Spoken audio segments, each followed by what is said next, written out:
Il y a de la place? Oui, il y a de la place. Bah non, c'est complet. Non, c'est pas complet, on va faire le plein, t'inquiète pas. Mais comme partenaire, t'as un des deux qui est derrière, là. Alors, ouais, t'as pas... Non, il n'y a que deux partenaires, donc... T'es beaucoup... Hein? Deux. Non, faut se méfier, c'est un Italien, vous savez que les conversations, parfois, donc... Est-ce que tu as envie de faire comme Andrea Tafi? Il a fait le Critérium de Dijon l'autre jour avec les pros, 53 ans, il espérait refaire Paris-Roubaix, et je peux te dire, il est sorti du peloton, ça roulait très très vite, bon c'était un circuit tout plat, mais il tourne les jambes. Toi tu continues de faire du vélo aussi? Oui, j'ai fait vélo, j'ai fait un peu plaisir. Le vélo. Tu fais combien de kilomètres par an?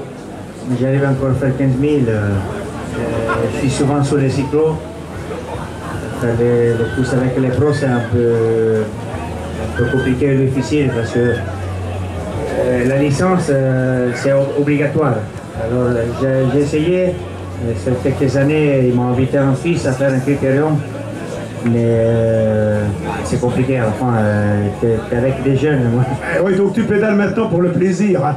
Tu te dis chacun sa place, chacun son temps. Faire un critérium comme ça, c'est pas facile. C'est pas vraiment un plaisir. Si c'est un plaisir, c'est pour le public. Mais faire un critérium comme ça, c'est quelque chose à fond. C'est de la douleur.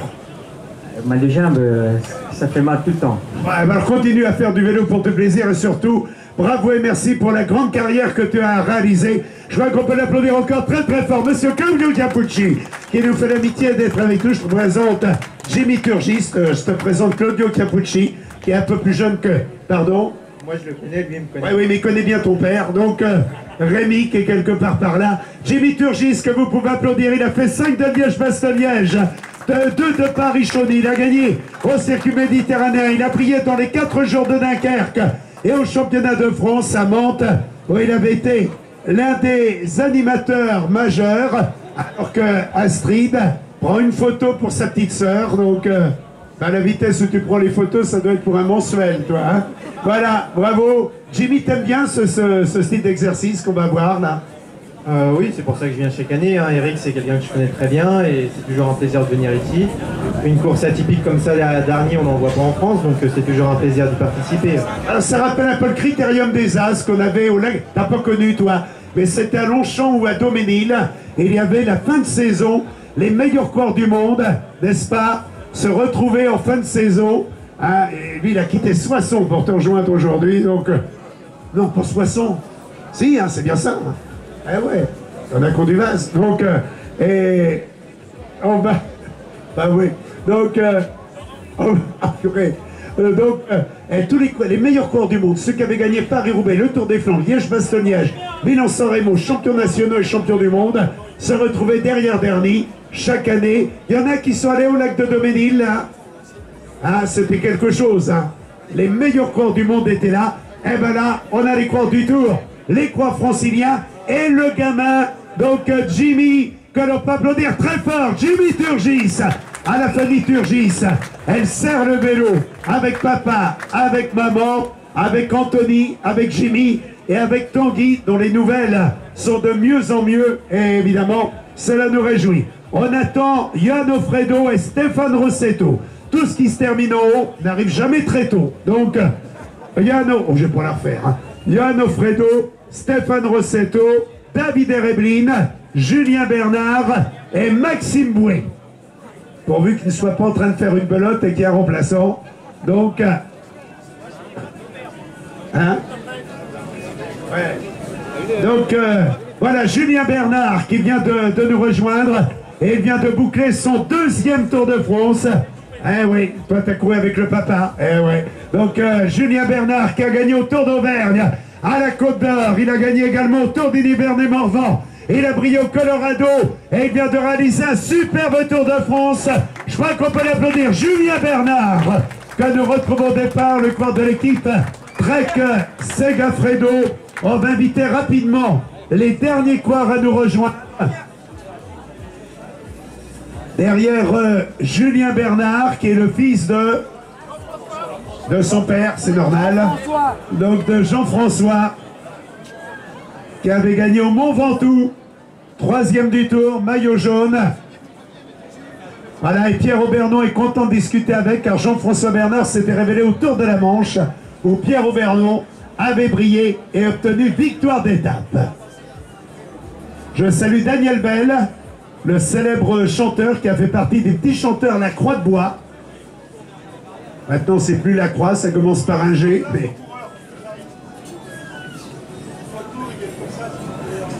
Ah, attendez, je les vois pas arriver, vous les deux, là, les deux marsupiaux, donc...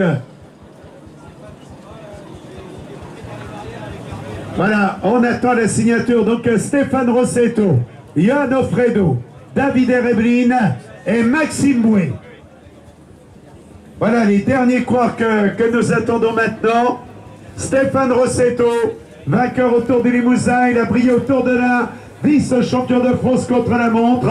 Il avait gagné au Tour du Yorkshire. Et on sait également qu'il a eu le prix de la combativité sur les routes du Tour. Voilà le cours de l'équipe Cofidis qui va nous rejoindre. Et derrière Stéphane Rossetto, Maxime Bouet. Je parlais du Tour de l'Ain.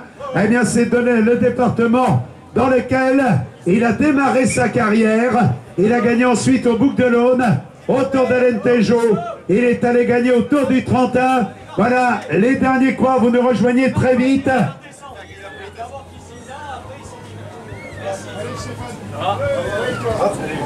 Voilà, Stéphane Rossetto, que vous pouvez applaudir, le coureur francilien, auteur d'un remarquable Tour de France. Bonjour Stéphane, félicitations pour l'excellent tour. C'est là-bas que tu signes. Marco Cuissard par Maxime Bouet, le coureur qui serait content que vous l'applaudissiez aussi, hein, vous faites comme vous voulez. Voilà, mais ça, voilà, on n'attend plus maintenant. Après Rossetto, donc, on va accueillir Davide Ereblin, qui va nous rejoindre, le coureur italien qui a gagné Paris-Nice, Tirreno Adriatico, Liège-Bastogne-Liège, 3 fois la Flèche Wallonne, et il fut vainqueur également à Saint-Sébastien, Zurich, et on rappelle qu'il avait gagné le Tour du Haut-Var, triple vainqueur de la Flèche Wallonne, Davide Ereblin, voilà, qui nous rejoint maintenant. Voilà, Davide Ereblin. Donc, il est encouragé par Claudio Capucci, c'est normal, entre Italiens, on se salue, on se congratule. Pardon?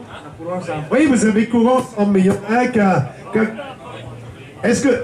t'as couru contre... Oui, t'as couru contre lui, hein? D'accord. Il était comment, Claudio? Un bon caractère? Oui, bien sûr, toujours le bon caractère, le charisme et aussi il est là, mais la gentillesse. La gentillesse, mais il plaît beaucoup au public parce qu'il aimait la façon qu'il avait d'interpréter la course, d'attaquer, de se faire voir. Donc, il y a un peu chez Julien Lafilippe ce qu'il y avait chez Claudio Capucci, c'est-à-dire un cyclisme pétillant. J'ai une question à te poser. Dans le peloton en 2020? Peut-être oui, j'ai maintenant une nouvelle solution pour la prochaine. Ah bah donc il sera dans le peloton 2020, je crois qu'on peut l'applaudir encore très très fort. David Ereblin, on va pas donner son âge, il est né en 71. À vous de faire le calcul. Et là, quel bonheur de le voir au départ du Tour. Pour moi, il a eu 3 victoires cette année. Après sa chute à Denain, première victoire lorsqu'il est remonté sur le vélo, deuxième victoire lorsqu'il a pris le départ du Tour, et troisième victoire lorsqu'il a terminé le Tour de France.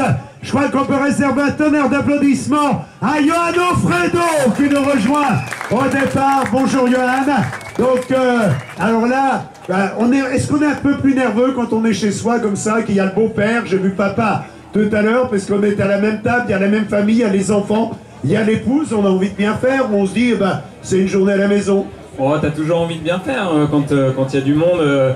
Que tu sois à l'avant de la course ou à l'arrière de la course, c'est les gens qui te font tenir, que ce soit la famille ou le public, et c'est vraiment le leitmotiv sur le Tour de France, dans les moments compliqués. Heureusement qu'il y a le public, parce que sans le public, le Tour de France serait pas le Tour de France. Voilà, et on a l'image dans l'étape où tu as eu galère, parce que c'était l'étape de Saint-Étienne. On revoit Rémi qui est là, Rémi Turgis, qui va t'embrasser, qui te saute dans les bras. Ce sont des pistes d'admiration, mais en même temps d'encouragement. C'est important dans ces moments de douleur de retrouver des gens qui te sont et qui vous sont proches.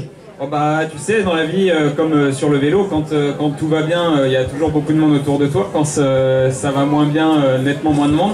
Mais effectivement, c'est des marques d'affection. Le vélo, c'est une grande famille et ça fait plaisir de se retrouver. Et les critériums, c'est aussi ces moments-là, c'est de partager des moments avec le public et voilà, avec toute cette grande famille du vélo.